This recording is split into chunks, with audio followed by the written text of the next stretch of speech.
Assalamualaikum warahmatullahi wabarakatuh. Jumpa lagi dengan Sapa Channel. Kali ini kita berada di makam Mbah Jogoroso yang ada di desa Kebuan Hikep, Kecamatan Sidoarjo.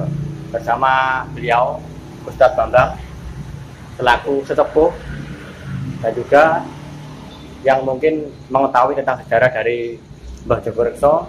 Nanti kita tanya-tanya kepada beliau bagaimana sejarah tentang Mbah Jogoroso atau siapa Mbah namanya? Saya Abdul Rahman. Mbah Said Abdul Rahman kok bisa dimakamkan di sini? Bagaimana ceritanya? Langsung saja kita simak wawancara dengan beliau. Kalau boleh tahu, Mbah Jogoroso itu kira-kira berada pada tahun berapa dan pada zaman kerajaan atau zaman sudah Islam atau zaman Padewali? Menceritakan masalah siapa beliau sebenarnya. Kita gali sejarah. Mbah Jogoroso itu adalah salah satu pengikut daripada Pangeran Diponegoro. Oh, Pangeran Diponegoro. Ya, Pangeran Diponegoro pada waktu itu perang Diponegoro pada tahun 1825 sampai 1830 ya, melawan penjajah Belanda. Akhirnya Pangeran Diponegoro terdesak, pasukan Pangeran Diponegoro terdesak, sehingga para pengikutnya itu banyak lari ke arah timur, termasuk yaitu di Eyang Jugo yang ada di Gunung Kawi, Gunung Kawi, yang Jugo, yang Sumo, dan salah satunya adalah Mbah Eyang Jogoroso. Mbah Jogoroso itu mempunyai nama asli yaitu Mbah Abdul Rahman, Kiai Abdul Rahman atau Mbah Said Abdul Rahman. Beliau adalah pengikut daripada Pangeran Diponegoro. Di sini dulu membuka lahan di wilayah Kebuan Hikep. Dan Kebuan Hikep dulunya ini bukan suatu yang dataran, tapi di sini itu adalah rawa, lokasi sungai. Oh, sungai ya. Jadi Mbah Jogoroso ini lari sama beberapa pengikutnya. Terus beliau di sini ada hutan yang sangat lebat sekali. Hutan dulu ya. Lebat sekali. Hutan dan juga ada sungai Kedung yang sangat besar. Di sini bisa dibuktikan dengan daerah sini itu sedikit digali aja sudah keluar, ada air. Keluar air dan juga ada material pasir di dalamnya. Kalau ada material pasir itu menandakan bahwa di sini itu dulunya adalah sungai. Sungai. Nah, menurut riwayat sejarahnya, Mbah Jogoroso itu waktu itu membuka lahan di sini bersama pengikut-pengikutnya. Di sini dulu ada dua sebetulnya, Mbah Jogoroso sama Mbah Buyut Endang. Mbah Buyut Endang makamnya berada di sebelah barat. Sama-sama dalam pelarian atau menghindari pasukan Belanda untuk berlari ke arah timur. Ada yang di Gunung Kawi seperti Mbah Eyang Sumo sama Mbah Eyang Jugo. Ya, terus jadi beliaunya di sini. Terus dulu itu waktu itu penemuan makam itu pada waktu mau membuka lahan di sini, membuka apa? Pemukiman di sini ya, mau di sini. Akhirnya beliau itu sama Mbah Endang itu apa? Beliaunya akhirnya terhanyut di dalam sungai. Oh, ya. Di sungai terus akhirnya tersangkut di dalam pohon yang sangat besar. Ya. Terus akhirnya sama pengikutnya dicari kemana-mana nggak ada, akhirnya ketemu disangkut di pohon besar. Pohon besar itu akhirnya Mbah Jogoroso dimakamkan di sini. Ini dulunya adalah satu kedung atau kali yang sangat besar sekali. Oh, sungai dan kali yang sangat besar sekali. Dan Mbah Jogoroso itu ya salah satu tokoh yang membuka lahan di wilayah sini. Oh, termasuk leluhur. Babat alas berarti ya? Babat alas, termasuk leluhur di wilayah desa Kebuan Hikep. Jadi seperti kalau nama Jogoroso kan menurut Jawa kan Jogo ya. Jaga. Rekso kan juga. Rekso juga menjaga juga. Jadi kan sangat berhati-hati ya. Sangat berhati-hati. Jadi warga itu bagaimana Mbah ini berkeinginan menjaga warganya agar supaya hidupnya itu bisa makmur, bisa bahagia dan sebagainya. Seperti itu. Jadi untuk itu kita harus bersyukur, kita harus nguri-nguri budaya-budaya yang ada. Kita harus berterima kasih kepada Pak Jogoroso. Di sini kita sebagai generasi penerus, beliau-beliau ini yang membuat alas. Beliau-beliau ini membuka lahan. Untuk itu kita harus bersyukur sekali kepada Pak Jogoroso. Lewat apa? Ya lewat kita selalu berdoa kepada beliau. Kita doakan berwasilah kepada Tuhan melalui beliau. Karena beliau itu orang-orang terpilih. Beliau ini adalah orang-orang terpilih, orang yang dekat dengan Allah Subhanahu wa Ta'ala. Jadi dengan seperti itu, dengan wasilah kita kepada Pak Jogoroso meminta kepada Allah, mudah-mudahan doa kita dikabulkan Allah Subhanahu wa Ta'ala. Begitu kira-kira. Ya.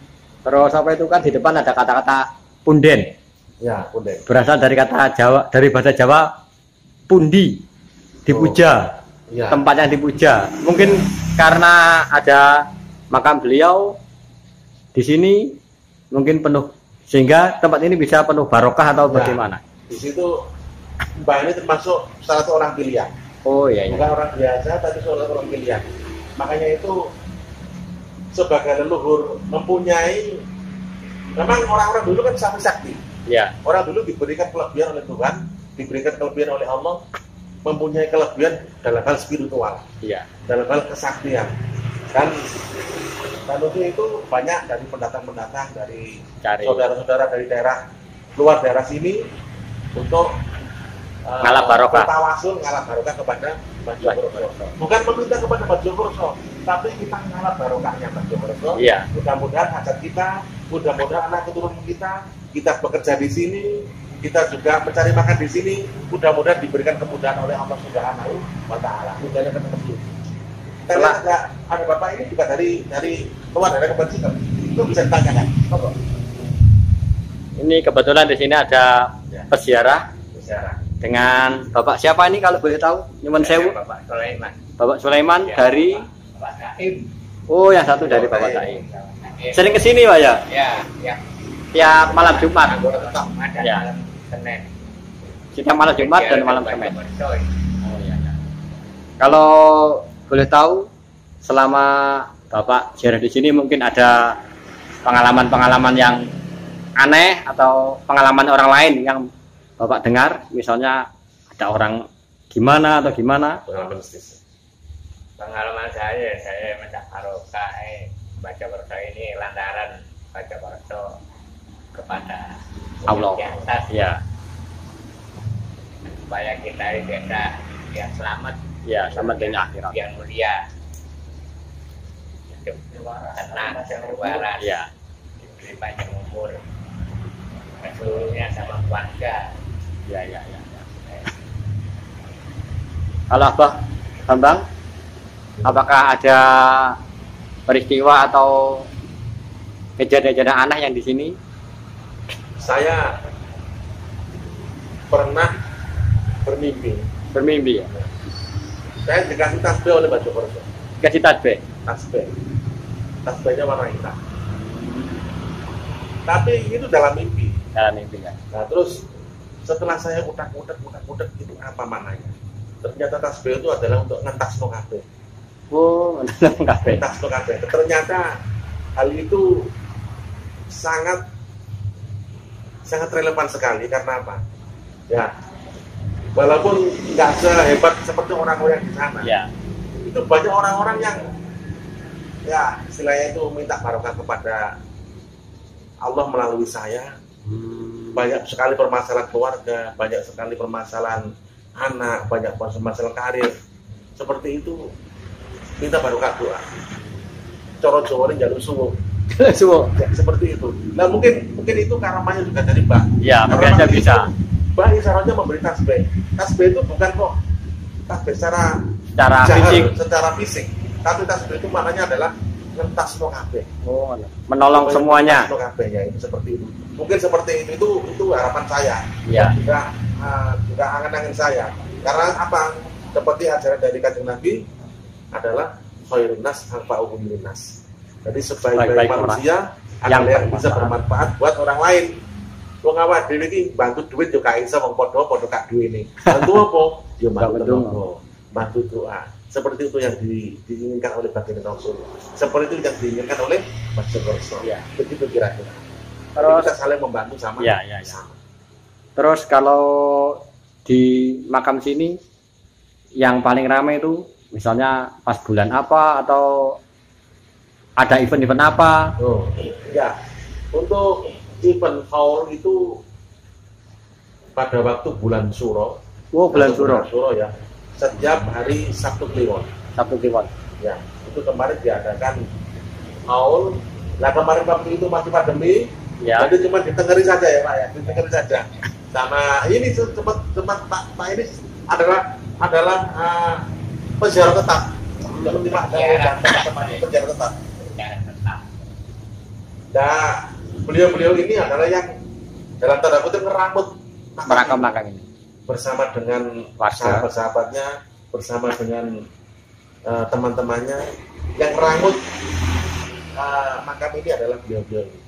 Lah ini apa Babang? Iya. Kan ini kan makam ini kan baru saja direnovasi. Iya. Lah ini banyak sekali sudah bagus, lantainya sudah halus. Ya. Kalau boleh tahu pendanaannya itu dari mana ya? Ini pendanaannya dari dana bantuan dari desa. Oh, dari desa. Dari desa.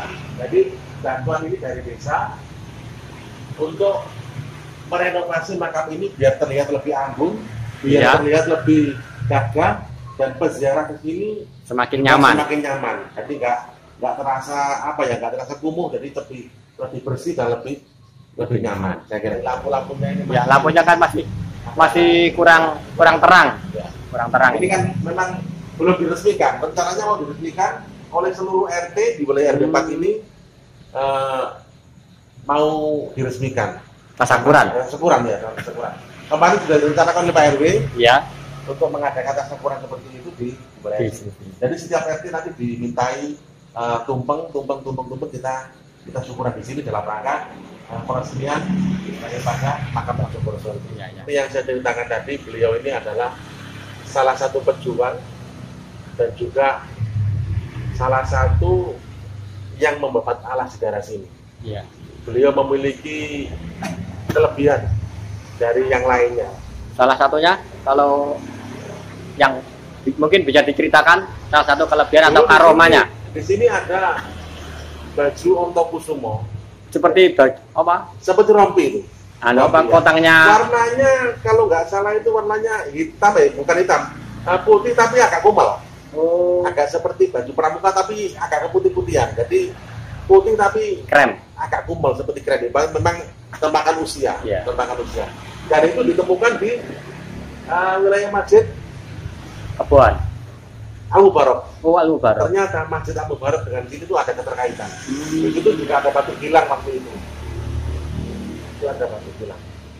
Jadi secara seperti itu beliau ini termasuk pengikutnya Pangeran Diponegoro. Soalnya Pangeran Diponegoro pengikut-pengikutnya itu orangnya itu spesial semua.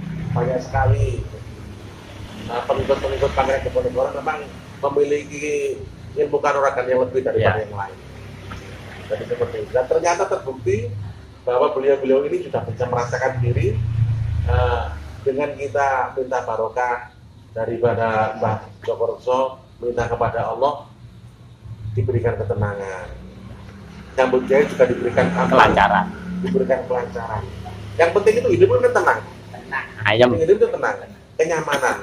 Percuma kita Banyak uang. banyak uang tapi hati kita nggak tenang. Kan seperti itu. Kalau nggak punya uang, kayak hidup ini tenang. Tenang. Ya. Ini Pak, Ya. sebelum kita tutup sesi ini, mungkin ada wejangan atau pesan atau kesan atau mungkin dibilang nasihat Ya. bagi para peziarah yang mau datang ke sini, monggo. Ya, kita berpesan kepada semua saja peziarah di sini untuk memuliakan Mbah Jogoroso ini. Jangan disalahartikan. Kita jangan disalahartikan karena apa? Kita Mbah Jogoroso ini nggak ada sebagai perantara saja. Sebagai perantara saja. Kita meminta hanya kepada Allah, itu satu. Terus yang kedua, kita jangan sampai lupa dengan leluhur kita. Iya. Kita jangan lupa dengan leluhur kita. Kita sudah berada di lokasi seperti ini, dengan keramaian seperti ini, dengan pembangunan seperti ini, dulunya karena apa? Karena dulunya ada yang membabat alas, Iya. dulunya ada yang membuka lahan. Wujud terima kasih kita kepada beliau-beliau itu, kita harus berkirim doa, kita pelihara. Beliau kita pelihara makamnya, dan juga kita uri-uri budaya-budaya leluhur itu jangan sampai hilang. Kalau falsafah Jawa mengatakan wong Jawa itu sampai hilang Jawa nih. Itu penting, wong Jawa sampai hilang Jawa nih. Nah, wong Jawa wis hilang Jawa nih, karena Jawa itu artinya kan ngerti. Oh, ini wong Jawa ngerti. Cah kok gak Jawa berarti saya ini gak ngerti. Wong Jawa itu ngerti. Jadi wong Jawa itu memang luhung. Luhungnya itu sangat tinggi sekali. Orang Jawa dulu mempunyai kehidupan atau mempunyai semacam apa tata kemasyarakatan sudah sangat luhur sekali. Orang Jawa itu memang seperti itu. Ya. Jadi mempunyai kelebihan orang Jawa seperti itu. Ya. Sudah cukup Pak Bambang? Jadi saya rasa itu saja. Yang penting kita tetap menguri-uri, kita tetap ojo sampai hilang Jawa ini, kita tetap mempertahankan budaya kita. Ya. Jadi meskipun kita dimanapun tempat, kita harus menjunjung di situ langit dan udara. Jadi dimanapun tempat kita harus juga bisa beradaptasi pada lokasi wilayah kita berada itu. Ya. Saya gitu saja. Terima kasih. Akhirnya cukup sampai di sini dulu teman-teman tentang sejarah yang beliau utarakan, yaitu tentang Mbah Ki Jogokreso. Mudah-mudahan dapat kita ambil pelajaran dari kisah-kisah yang beliau utarakan tadi. Akhirnya jangan lupa untuk subscribe Cakok Channel, dan wassalamualaikum warahmatullahi wabarakatuh.